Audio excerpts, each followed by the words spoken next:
Maappearance ari kuita VP Constantino Chiwenga aiwa in public ari kutothreatena nekushamisa vanhu. Oda kuti panguva inoi VP Constantino Chiwenga pamwe chete aiwa nema-allies avo vakaita sana Richard General Rugeji panguva ino ari kuthreatena the regime just because vanonyatsokuona kuti this combination is very deadly. Sana vena mashoko anobuda achinyorwa panapa aiwa nevakomana vana Godfrey Tsenengamwa moziva kuti these guys the some of the people vari opposa the plan ye2030 nobva subscribe olekwa tondobelekwa ndina pendo pake mudanyira achiti I even seen retired General Rugeji smiling to that extent together with the man himself, retired General Chiwenga.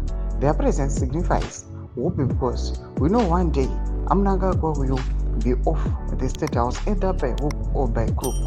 Isu vamwe takafa kudhara and tiri kutoda ED will soon go. Ndo mashoko anobuda panapa achitaugwa aiwa nana Tsenengamwa achitaura mashoko of hope aiwa and encouragement vachiti aiwa things may happen aiwa zvese zvingaitika but panguva inoi vari kuti we know kuti anytime mutungamiri wenyika yeZimbabwe can be pushed out and VP Constantino Chiwenga ndo vanenge pasteering, ndo vanenge vabata matomu.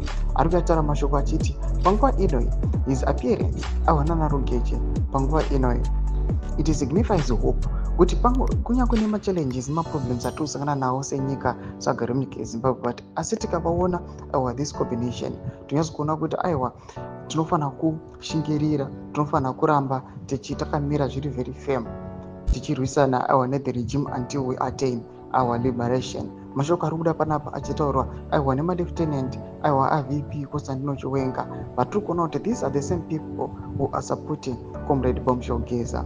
Bvutizai mafungiro enyu kuti munoti kudii pamusoro pechitiko ichi. Abva comment section medu dzemafungiro enyu. Zona subscribe or like